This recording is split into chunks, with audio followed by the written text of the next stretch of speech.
আসসালামু আলাইকুম guys, welcome back to my brand new video. So এটা হচ্ছে আমার ব্লগ 28। সো আজকে আমাদের বিকাল হয়ে গেছে এখন। সো আমরা ছাদে আসছি অ্যান্ড এই যে দেখেন মাশাল্লাহ কবুতরের বাচ্চাগুলো মাশাল্লাহ ভালো আছে, বাট একটা বড় একটা ছোট, তো এটা একটু ঠিক করতে হবে। সো আর আমি কবুতর খাবার দিব।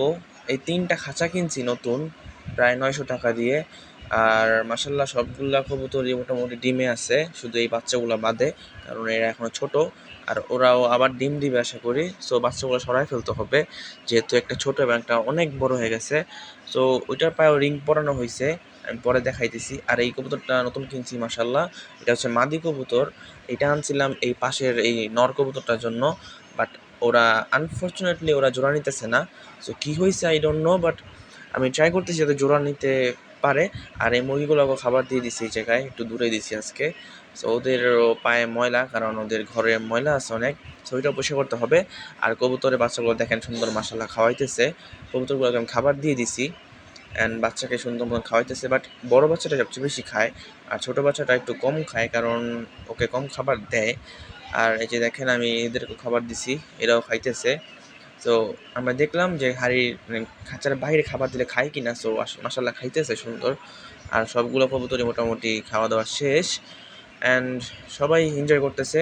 এই যে এখন মাদি কবুতরটা আমি আজ পর্যন্ত দেখি নাই মাদি কবুতরটাকে খাওয়াইতে, বাট আজকে দেখলাম, মানে ডিম ফুটার পরে আজকে প্রথম দেখলাম মাদি কবুতরটা যে খাওয়াইতেছে।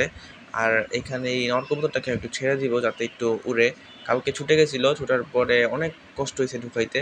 সো একটু অভ্যাস করতে হবে, এটা সহজে ঘরে লাগতে চায় না। সো ওকে একটু আজকে ছেড়ে দিব ইচ্ছে করেই, অ্যান্ড একটু পরে আবার ঢুকাই ফেলবো। জানি একটু কষ্ট হবে ঢুকাইতে যদি একা না ঢুকে, মানে ওকে খাঁচাচি নিতেছি ওর। আর এই মাদিটাকেও পাক কাটা আছে, তো তাই ছেড়ে দিয়েছি লক্ষাদের সাথে। এই লক্ষার বাচ্চাদের সাথে থাকলে একটু অভ্যাস হবে সুন্দর মতন। আর এই পাগলাটা ওই জায়গায় যায় বসে আছে, পরে ধরা অনেক মুশকিল, অনেক মুশকিল। সো মাসাল্লাহ সবগুলো কবুতরই ভালো আছে। আর এই যে পাগলাটা দেখেন আইসা পড়ছে, ওই খাঁচার উপরে ঢুকে অন্য কবুতরকে ডাকতেছে। ওর জন্য যেই কবুতর আনছি ওর সাথে ডাকাডাকি করে না, অন্য কবুতরের সাথে ডাকে। সো এটা অনেক বড় সমস্যা। আর এই দেখেন মারামারি করতেছে মাদির সাথে। সো এটা অনেক ফানি ছিল, বাট মুরগিগুলো মাসাল্লাহ সুন্দর। অ্যান্ড আমি সবগুলো খাঁচা ঢেকে দিছি, উপরটাও ঢেকে দিব।